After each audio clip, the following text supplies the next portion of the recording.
요한계시록 4장은 이제 성부 하나님께 드리는 천상의 경배 모습이죠. 그러니까 하늘의 환상의 보고서라고 할 수 있어요. 4장은.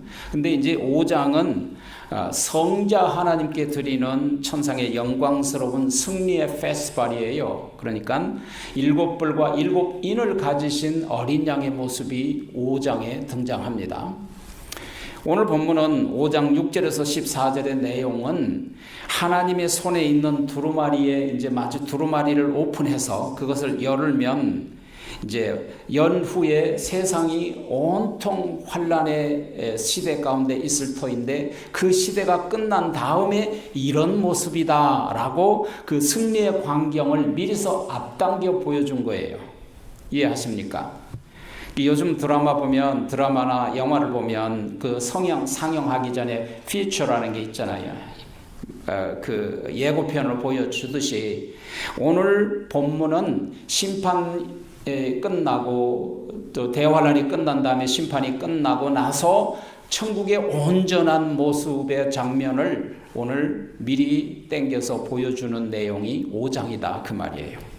그래서 5장의 내용을 한마디로 말하면 예수님께서 말씀하신 요한복음 6장 16장 33절의 말씀과 같은 그런 모습입니다. 요한복음 16장 33절 보면 이것을 너희에게 이루는 것은 예수님이 너희로 내 안에서 평안을 누리게 하려 함이라 세상에서는 너희가 환난을 당하나 담대하라 내가 세상을 이겼다. 그러니까 우리에게 이 요한계시록을 알려주는 목적은 결국은 평안을 얻을 터인데 그 평안을 어떤 경우를 떠나서 너희가 세상에서 대환난을 당해서 고난을 당하겠지만 그건 잠시다. 그러나 내가 예수님이 이겼다. 그래서 결국은 너희가 이 세상에 평안을 얻게 될 것이다 하는 말씀을 이루는 것이 오늘 본문 말씀이에요. 그 장면이. 그러니까 하나님의 손에 들려진 이 두루마리는 하나님의 설계도인데 이제 장차 이 설계도대로 이루어질 것이다. 이제 대환란이 올 것이다. 그러나 두려워하지 말아라, 놀라지 말아라, 담대하라. 앞으로 6장에서 이제 7인이 떼어지기 시작하고 그리고 7 나팔이 벌려지면서 7 대접이 쏟아지면서 엄청난 재난이 닥쳐와도 두려워하지 말아라. 너희가 세상에서 잠시 환난을 당하나 내가 승리한다. 결국은 너희는 평안을 얻을 것이다. 우리는 이기게 될 것이다. 라는 말씀입니다. 그것이 요한계시록 5장의 말씀이에요. 요한계시록 5장에 등장한 그 세 가지 핵심적인 주제를 함께 나눠보도록 하겠습니다. 첫째는 두루마리를 취하기에 합당한 어린 양에 대한 말씀이 있습니다. 5장 1절에 보면 내가 봄에 보좌에 앉으신 이의 오른손에 두루마리가 있으니 안팎으로 썼고 여기 보면 7인으로 봉해 졌어요. 하나님이 봉해 놓은 거예요. 예수님이 그러셨잖아요. 인자도 모르고 천사들, 하늘에 있는 천사들도 모르고 오직 하늘에 계신 하나님이 아신다 그랬잖아요. 그러니까 하나님의 전적인 주권에 실링을 하나님이 해놓았으니까 아무도 이것을 열어보일 자가 없다는 아주 하나님의 권능적인 그런 모습이 7 실링으로 나타난 거죠. 근데 이 7 실링을 가진 이 두루마리는 오늘 본문 말씀에 보면 특이하게 2가지의 그 모습이 나타나는데 첫째는 이 두루마리에 안팎으로 가득히 썼다. 그 말은 앞뒷면으로 가득하게 쓰여 있다는 거예요. 하나님의 말씀이 이 두루마리에.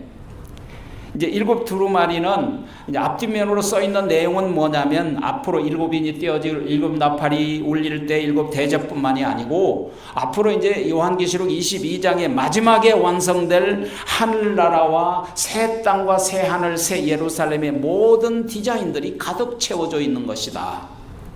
두 번째 특징은 뭐냐면 여기 7인으로 봉해져 있다는 거예요. 이것이 이제 특징이었다. 아들도 모르고 하늘도 천사들도 모르고 아버지만 알 수 있는 완전히 임봉된 것은 어느 누구도 이것을 하나님이 허락하지 않으면 보여질 수 없다는 의미를 가지고 있는 거죠. 그리고 나서 이제 2절로 넘어가는데, 사도 요한이 또 봄에 힘이 있는 천사가 큰 음성을 외치기를 누가 이 두루마리를 펴 그 인을 떼기에 합당하냐. 그러니까 누가 두루마리를 합당하냐. 여기 보면 천사들이 이 상하, 높고 낮고 큰 천사, 작은 천사, 여러 가지 직분을 가진 천사들이 있다는 걸 우리가 알게 돼요. 하늘나라도 천사들의 종류가 여러 가지. 여기 보면 힘 있는 천사가, 그래서 힘 있는 천사가, 힘 있는, 권세 있는 특별한 직분을 가진 높은 지위를 가진 천사가 이렇게 얘기를 했다는 거예요. 큰 음성으로 얘기를 했다는 거예요. 누가 이 두루마리를 펴며 그 인을 떼기에 합당하냐. 아무도 대답을 하지 못했어요. 거기 보면 3절에 보면 하늘이나 땅 위에나 땅 아래 능히 그 두루마리를 펴거나 보거나 하는 자가 없다 그랬어요. 그러니까 그 얘기를 들으니까 사도 요한은 하나님의 계획을 이룰 자격자가 없다는 것 때문에 너무나도 슬퍼서 대성방곡을 하고 울었어요. 4절에 보니까 그 두루마리를 펴거나 보거나 하기에 합당한 자가 보이지 않기로 내가 크게 울었다. 그때였어요. 24장로 중에 한 사람이 울고 있는 사도 요한에게 위로의 목소리로 이렇게 말했어요. 울지 마라. 너무나도 슬퍼서 울고 있는데 누군가 따뜻한 말로 울지 마. 여러분, 그 한마디의 위로의 말을 여러분 혹시 들어본 적이 있나요? 지난주에 누군가 카톡으로 따뜻한 사람이라는 제목의 글을 저에게 보내주셨어요. 뭐라 그랬냐면, 멋진 사람이 되려고 하지 말고 따뜻한 사람이 되세요. 멋진 사람은 눈을 즐겁게 하지만 따뜻한 사람은 마음을 데펴줍니다. 잘난 사람이 되지 말고 진실한 사람이 되세요. 잘난 사람은 피하고 싶어지지만 진실한 사람은 곁에 두고 싶어집니다. 대단한 사람이 되려고 하지 말고 좋은 사람이 되세요. 대단한 사람은 부담스럽지만 좋은 사람은 평안을 줍니다. 너무나도 좋은 글이라서 제가 잠시 묵상하다가 답변을 이렇게 했어요. 이제 남은 저의 인생은 따뜻한 사람이 되고 싶어요. 울고 있는 사도 요한에게 24장로 중에 한 사람이 그렇게 위로해 줬단 말이에요. 울지 마라. 유다 지파의 사자여 다윗의 뿌리가 이겼으니 그 두루마리와 그 7인을 그가 떼시리라. 그분이 누구입니까? 예수님이세요. 유일한 자격자, 7인으로 철저하게 봉인된 그 두루마리를 떼서 펼 수 있는 자격자, 이제 그분이 예수님인데, 이 예수님이 이제 남은 이 세상의 일들을 진행하실 것입니다. 두 번째는 대환란이 끝난 후에 있을 승리의 축제 예고편이 오늘 본문입니다. 이제 요한계시록 5장 6절부터 7인이 떼어지기 시작하기 전에, 그러니까 7인이 떼어지기 직전에 세상 끝에 완성된 승리자들의 영광스러운 경배와 찬양의 축제가 먼저 등장한다고 제가 말씀드렸죠. 두루마리 후의 끝부분에 영광스러운 승리의 축제를 미리 당겨서 보여준 거라고 제가 말씀드렸죠. 이제 7인이 떼어지면 영적인 전투와 엄청난 재난이 이 세상에 환란을 다 겪게 될 터인데, 마치 9회 말에 역전승 같은, 야구의 9회 말에 역전승 같은 승리가 일어나서 그 승리의 축제를 우리가 부르게 될 것이다. 그 승리의 노래가 오늘 본문 말씀이다. 그런 뜻이에요. 그런데 이 축제 분위기 가운데 특이한 모습이 등장합니다. 거기 사도 요한이 보니 보호자의 네 생물과 장로들 사이에 한 어린 양이 서 있는데 일찍이 죽임을 당하는 것 같더라. 그에게 7뿔과 7눈이 있으니 그 이 눈들은 온 땅에 보내심을 받은 하나님의 7영이더라. 거기 보면 네 생물이 있는데, 이 네 생물이 뭐냐면 우리가 이미 지난번에 공부한 것처럼 4장 7절에 하나님이 특별한 사역을 맡기기 위해서 창조하신 네 천사들이라 그랬어요. 힘 있는 네 천사들. 근데 이 그림에서 보는 것처럼 이 네 천사들이 이렇게 있어요.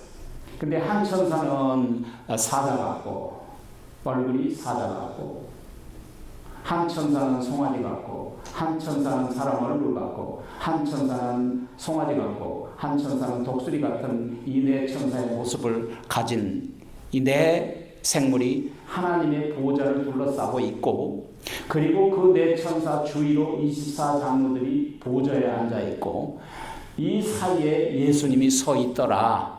그런 얘기예요. 오늘 본문 말씀이. 그런데 이 네 천사들을 가만 보시면 날개들이 있어요. 날개들이 있는데 6날개가 있어요. 천사들은 2날개라고만 생각하는데 보이는 게 2날개지 원래 천사는 6날개예요. 2날개로는 발을 가리고 2날개로는 얼굴로 가리고 2날개로 날며 사역을 했다는 얘기예요. 이것은 뭐냐면 비록 거룩한 천사들일지라도 철저하게 하나님 앞에서는 겸손하게 섬겼다는 얘기예요. 하늘에서 이루어지는 일들이 이 땅에서도 우리도 그런 모습으로 하나님을 섬겨야 할 것을 말씀하시는 거죠. 그런데 24장로들이 검은고를 두루마리를 예수님이 취하니까 네 생물과 24장로들이 어린 양 앞에 엎드려서 여기 보면 각각 검은고와 향이 가득한 금대접을 가졌으니 이 향은 성도들의 기도드리더라.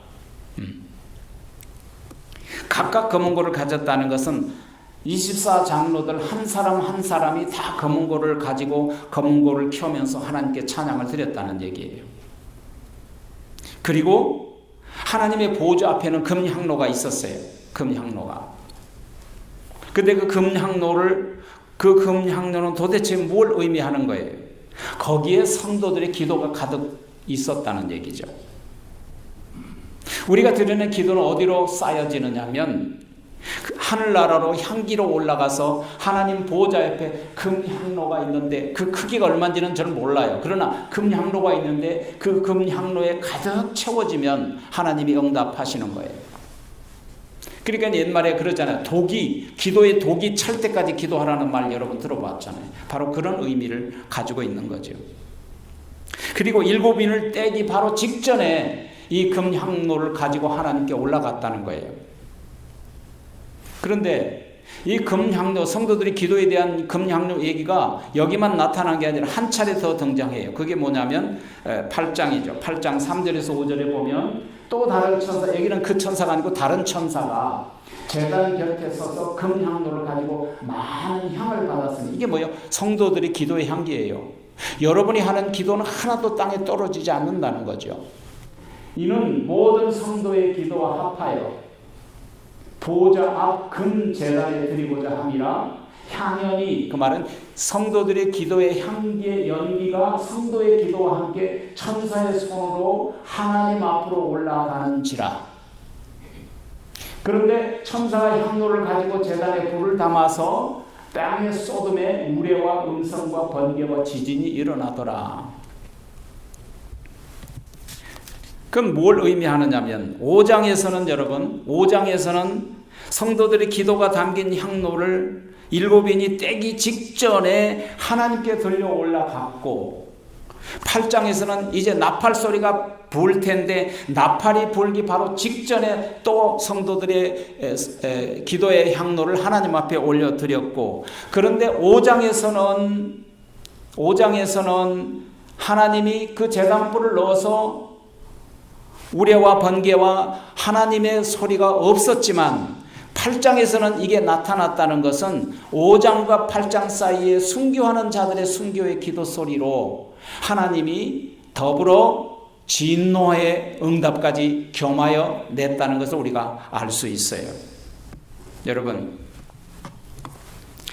신자의 기도가 향기에 담긴 향로로 제단에 불을 쏟아서 우레와 음성과 번개와 지진이 났다. 그 말은 기도의 응답을 하시는 모습이고, 그리고 제단에 있는 불을 담아다가 쏟아낸 것은 더불어서 재앙과 진노가 함께 쏟아졌다는 뜻인데요. 무슨 말이냐면 성도들이 드리는 모든 기도는 하나님이 반드시 하나님 앞에 올려진다는 것이고, 그리고 그것은 반드시 쏟아내어주는 응답이 있다는 것이다. 그런데 여러분, 기도는 반드시 응답하신다. 빨리 응답하시기도 하고 수년이 걸리기도 한다. 아니, 수십 년이 걸리기도 한다. 기도의 응답은 없는 것도 응답이다. 왜냐하면 합당하지 않는 기도를 하면 기다리든지 응답을 안 하시는 경우도 응답이다. 고로 우리가 기도는 지속해야 되는 거예요. 요한이 보니까 보호자와 네 생물 장로들 사이에 어린 양이 서 계셨다 그랬죠. 근데 일찍 죽임을 당하였다. 이 말은 일찍 죽임을 당하였다 그러면 처참하게 도륙을 당했다는 거예요. 죄 없이 무참하게 잔인하게 도륙을 당했다는 게 예수님이. 갈기갈기 찢긴 몸으로 마지막 물과 피 한 방울까지 다 쏟아내서 우리를 구원하신 그 모습이죠. 누구를 위하여 그렇게 하셨습니까? 용서받을 수 없는 나 때문이었어요. 우리 다 같이 가슴에 손을 얹어요. 그리고 이렇게 고백합니다. 용서받을 수 없는 나 때문이다. 만일 우리가 우리의 죄를 자복하면 그는 미쁘시고 의로우시사 우리의 죄를 사하시며 우리의 모든 불의에서 깨끗게 하시리라. 우리가 하나님 앞에 자복할 때 용서가 있는 거예요. 그분은 일찍이 2000년 전에 골고다 언덕에 십자가에 달려서 도륙당하셨어요. 이 아른디온, 이 어린 양이라는 말은 무슨 뜻이냐면 흠없고 아주 연약한 어린 양을 표현하는 것인데, 요한계시록에 29번씩이나 요한 어린 양이라는 말이 등장해요. 이사야서 53장에 보면 어린 양의 모습이 바로 그런 모습이에요. 아르논이라는 어린 양이에요. 주 앞에 그는 자라나기를 연한 손 같고 마른 땅에서 올라온 줄기 같아서 고운 모양도 없고 풍채도 없은즉 우리가 보기에 흠모할 만한 아름다운 것이 없었다. 바로 그 모습을 하고 오신 거예요. 그가 찔림은 우리의 허물이요 그가 상함은 우리의 죄악 때문이라. 그가 징계를 받음으로 우리가 평화를 누리고 그가 채찍질 당하심으로 우리가 나음을 입었도다. 그가 곤욕을 당하여 괴로울 때도 입을 열지 아니하였으며 마치 도수장으로 끌려가는 어린 양과 같이 털 깎는 자 앞에서 잠잠한 양같이 그가 입을 열지 아니하였도다. 저는 이 본문 말씀을 아주 오래전에 읽고 묵상하면서 한없이 통곡한 적이 있어요. 울고 또 울었어요. 왜냐하면 나를 위하여 당하신 그 모습이 너무나도 생생하게 다가왔기 때문이에요. 어린 양 예수님은 비록 우리의 우편 보좌에 계시지만요, 지금 하늘에서도 못자국과 창자국과 당한 모든 십자가의 흔적을 가지고 계세요. 주님은. 그런데 이 어린 양의 모습이 특이한 모습으로 나타나요. 7 눈과 7 뿔을 가진 거예요. 이 어린 양. 눈이 7개고 뿔이 7개예요. 오늘 등장하는 이 7 눈과 7 뿔의 의미는 뭐냐면 7 뿔은 완전한 통치자의 힘을 상징하고 완전함을 의미하는 거예요. 그분은 완전하신 분이다. 어린 양이 소유한 이 7 뿔은 부활하시고 승천하신 그리스도의 완전 무결하신 권세와 통치와 능력을 가지신 분이라는 걸 나타내는 거예요. 7 눈은 뭐냐? 오늘 본문에서처럼 온 땅에 보내심을 입은 하나님의 7 영이더라. 다시 말하면 무소부지하신 성령의 권능과 통치를 의미하는 거예요. 우주 만물을 다 감찰하시고 아시는 분이세요. 이거 어린 양께서 하나님의 오른손에 있는 두루마리를 취하신 거예요. 어린 양이 나와서 보좌에 앉으신 하나님의 보좌에 앉으신 오른손에서 취하신 거죠. 이 취하셨다는 말은 심판권과 통치권을 부여받았다는 거예요. 실링했던 걸 풀어서 다 네가 행하라, 그런 의미죠. 어린 양 예수께서 두루마리를 펴시자 어떤 일이 일어났습니까? 경배와 찬송과 영광을 드리는 장면이 등장해요. 어린 양이 세상의 통치권과 심판과 완전한 구속을 위한 왕권을 위임받자마자 내 생물과 24 장로들과 일제히 일어나서 여호와 아니 어린 양을 엎드려 그 권세와 능력을 찬양하고 경배를 드렸다 그랬어요. 각각 24 장로들이 각각 자기들이 가지고 있는 금검은고를 치며 하나님께 영광을 드렸어요. 바로 그렇게 5장에서는 이 영광을 받으신 예수님이 등장해요. 세 번째 마지막으로 어린 양의 그 피의 값으로 사셔서 하나님께 드린 사람들이 등장해요. 그게 바로 9절의 말씀인데요. 보세요. 그들이 새 노래를 불러 이르되 두루마리를 가지시고 그 인봉을 떼기에 합당하시도다. 일찍이 죽임을 당하사 각 족속과 방언과 백성과 나라 권세 가운데서 사람들을 피로 사서 하나님께 드리고자 하였다. 여러분, 내 생물과 24 장로들이 금고문고를 들고 하나님을 경배하고 찬양했죠. 새 노래로 여호와 하나님을 어린 양 예수를 찬양하죠. 여기서 합당 악시오스라는 이 합당하다는 말은 무슨 뜻이냐면 그리스도의 희생적인 사역으로 말미암아 그 인봉을 떼기에 충분한 조건을 갖췄다는 거예요. 오직 그분만이. 합당하다 악시오스라는 것은 뭘 의미하냐는 것은요, 여러분 이 양팔 저울을 의미하는 그림 언어예요. 그림 단어. 데살로니가후서 1장 11절에 보면 사도 바울이 우리 하나님이 너희를 부르심에 합당한 자로 여기라. 부르심에 합당하게 저울에 치우치지 말라는 거예요.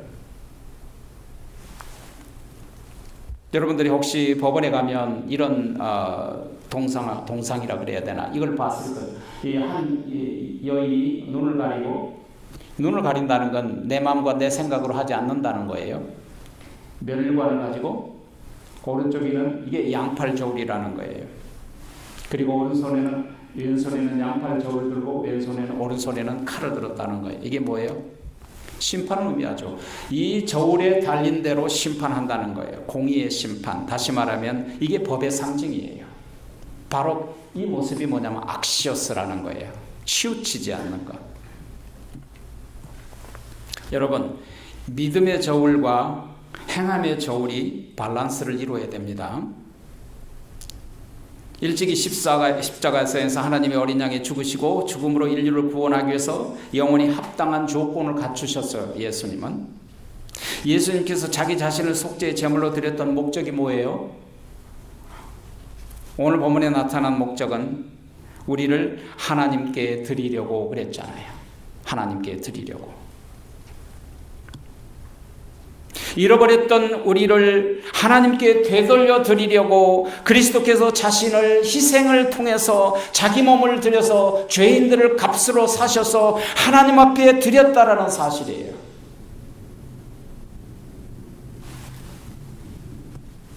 두 번째의 목적은 하나님의 나라와 제사장으로 우리를 삼으시려고 오늘 본문에서 나타났죠. 베드로전서 2장 9절에 보면 너희는 택한 족속이요 왕같은 제사장이요 거룩한 나라니 하나님의 소유된 자들아 백성이라 그랬어요. 하나님의 소유된 백성들. 바로 그 모습을 예수님께서 10절에서 말씀하시는 거예요. 저희로 우리 하나님 앞에서 나라와 제사장으로 삼으시려고. 10절에 보면 저희로 하나님 앞에서 나라와 제사장으로 삼으시려고 우리를 핏값으로 하나님 앞에 드렸다는 거죠. 나라는 그리스도의 피로 구속함을 받아서 하나님과 함께 왕노릇할 교회를 말하는 거예요. 교회가 하나님 나라예요. 하늘에서 이 뜻이 이루어진 것 같이 땅에서도 이루어진 것이 교회예요. 제사장을 삼았다는 건 우리 그리스도 예수의 피의 공로로 누구든지 직접 하나님께 기도하고 직접 나가 찬양하고 하나님께 직접 나가 경배하고 예배할 자격을 얻었다는 거예요. 중간에 매개체인 제사장이 통해서 하나님께 나가는 것이 아니고 여러분들은 누구든지 직접 하나님을 아바 아버지라 부르게 하셨단 말이에요. 바로 그것을 위해서 예수님이 자기 몸으로 희생하여 우리를 값주고 사셨다는 거죠. 그런데 또 한 가지가 있는데 우리를 왕노릇하게 하려 합니다 그랬어요. 왕노릇하게. 이 왕노릇은 두 가지가 있어요. 첫 번째 왕노릇은 그리스도와 함께 장차 천상에서 주님과 함께 다스리는 왕노릇이에요. 그것만이 아니고 여러분이 우리에게 주신 왕권을 뭘 주셨느냐면 이 땅으로부터 그리스도 예수의 영적인 통치권을 가졌어요. 여러분은 영적으로 세상을 다스리고 영적으로 이기고 능력으로 하나님 앞에 세상을 다스리는 권세가 우리에게 주어졌단 말이에요. 11절에 보면 내가 또 보고 들으며 보호자와 생물들과 장로들을 둘러선 쉴 새 없는 천사의 음성들이 있으니 그 수가 만만이요 천천이다. 어린 양 예수의 구속을 찬양하는 네 생물들과 24 장로들이 아까 이 엄청난 수의 천사들과 함께 셀 수 없는 수의 천사들과 함께 예수님을 찬양했는데 그 수가 만만이요 천천이다. 그 말은 만 곱하기 만, 천 곱하기 천이에요. 그러면 어떻게 우리가 그 수를 셀 수 있어요? 그 수를 우리가 셀 수 없죠. 그렇게 많은 숫자라는 엄청난 숫자의 천사들. 그런데요, 참 놀라운 것은 그들이 하나님을 찬양했던 찬양의 내용 가운데 12절에 보니까 큰 음성을 이르되 죽임을 당하신 어린 양은 부와 지혜와 힘과 존귀와 영광과 찬송을 받으시 합당하도다. 여기서 여러분이 깨달은 게 있으면 뭐예요? 7가지예요. 완전하다는 거예요. 하나님이 찬양을 받으시기에 완전하신 분이라는 거예요. 7 숫자예요. 여기 보면 영어로 헬라어로 뭐라고 되어 있느냐? 더라는 말이 있어요. 더. 첫 번째 게 뭐예요? 능력과 부의 능력이 있는데 빠졌죠. The power, the wealth, the wisdom, the power, the honor. 이게 아니고 무슨 뜻이냐면 이런 뜻이에요. 이 단어는 이런 단어예요. 뭐예요? 더 능력, 부, 지혜, 힘, 정기, 영광, 찬송. 한 단어로 한 덩어리가 된 한 단어예요. 이게. 그 말은 완전하신 영광을 받으시기에 합당하신 분이라는 거예요. 충만하신 분이에요. 경배와 찬양을 받으시기에 합당하신 분이에요. 근데요, 이런 질문을 하면 어때요? 우리는 하나님 앞에 합당한 사람들일까요? 에베소서 4장 1절에서 3절에 보면 그러므로 주 안에서 갇힌 내가 너희를 권하노니 너희가 부르심을 받은 저울과 부름에 합당한 저울 행하게 하는 저울의 밸런스를 이루어야 되는데 이 밸런스를 이루려면 어떻게 하라 그랬느냐? 3가지를 밸런스를 이루어야 합당한 사람이라 그랬습니다. 첫째, 부르셨으니까 합당한 삶을 살아야겠죠. 행동이 있어야겠죠. 첫째, 모든 겸손과 온유로 오래 참고, 이것이 첫 번째예요. 둘째, 사랑 가운데서 서로 용납하고 평안에 매는 줄로 성령이 하나되라 그 말이에요. 이 3가지를 밸런스를 잘 맞춘 사람이 성도로서 합당하게 여김을 악시어스 합당하게 여기는 사람이에요.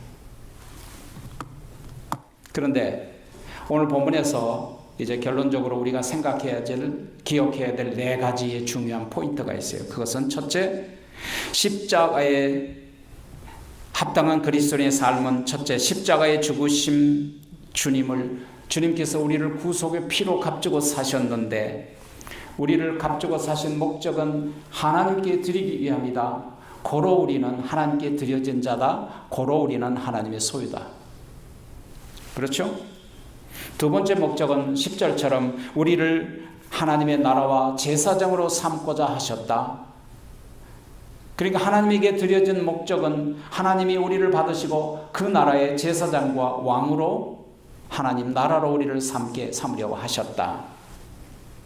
예수님은 우리를 하나님의 나라로 되게 하셨고 예수님은 우리를 제사장으로 되게 하셨고 예수님은 우리를 다스리는 왕으로 만드시기 위해서 자기 피로 값주고 사셨다는 거예요. 세 번째로는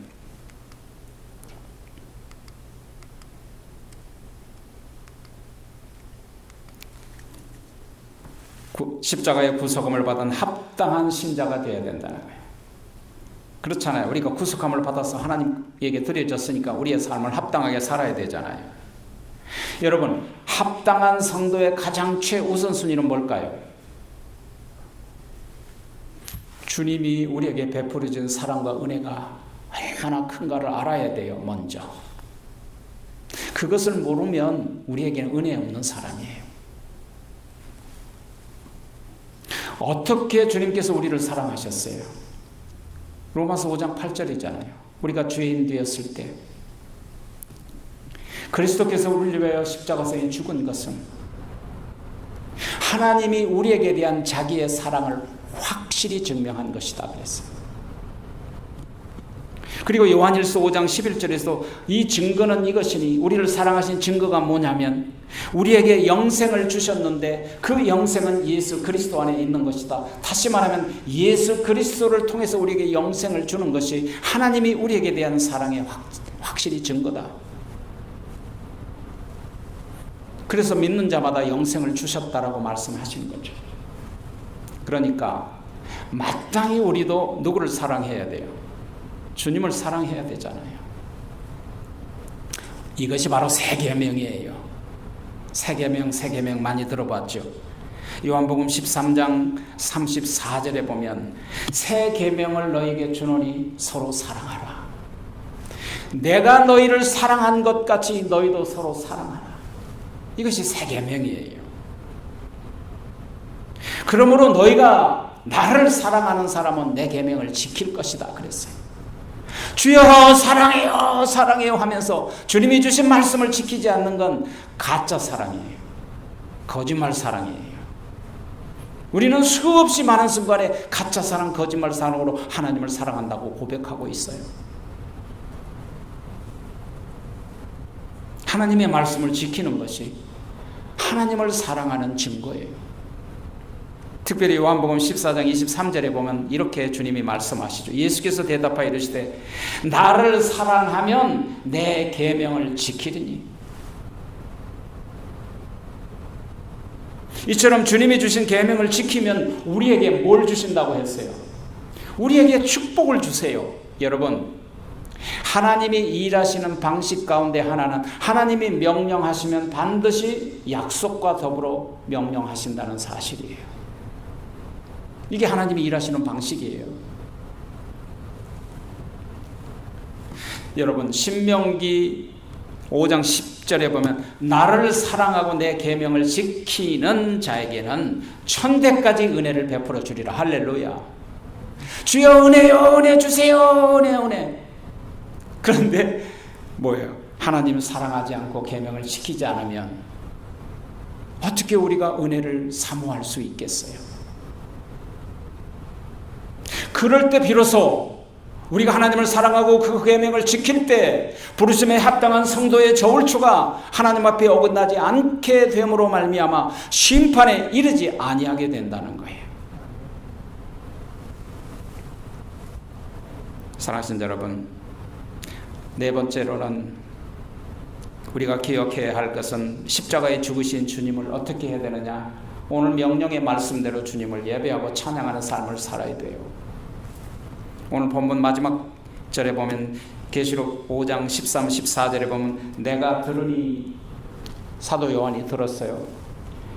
하늘 위에나 땅 위에나 땅 아래 바다 위에나 그 가운데 모든 우주 만물이 가로되 보좌에 앉으신 이와 어린 양에게 찬송과 존귀와 영광과 능력을 세세토록 돌릴지어다 명령하지. 돌릴지어다. 하니 내 생물이 가로되 아멘 아멘 하고 그리고 24 장로들은 엎드려 경배하더라. 이게 뭐예요? 모델이에요. 이 땅에서 우리 교회가, 우리 성도들이 하나님 앞에 드려야 할 예배의 모습이 바로 이런 모습이라는 것을 우리에게 보여주시는 거예요. 이것이 뭐예요? 천상의 모습이에요. 장차 우리가 가면 이렇게 생활하게 돼요. 이제 남은 삶은 이처럼 만물이 보좌에 앉으신 이와 어린 양에게 찬송과 존귀와 영광과 능력을 세세토록 돌릴지어다라고 명령하신 명령에 따라 하나님을 높이고 경배하는 삶을 살아갈 때 우리에게는 천대까지 은혜를 베풀어 주실 것입니다. 십자가에 죽으신 예수 그리스도를 찬양하는 삶이 우리가 모범이 되어야 되고, 천상에서 먼저 간 천사들과 만만천천의 엄청난 천사들과 24장로들과 그리고 내 생물들과 합하여 하나님 앞에 영광을 드릴 날이 올 것입니다. 바로 이것이 우리가 그날을 기다리는 소망이에요.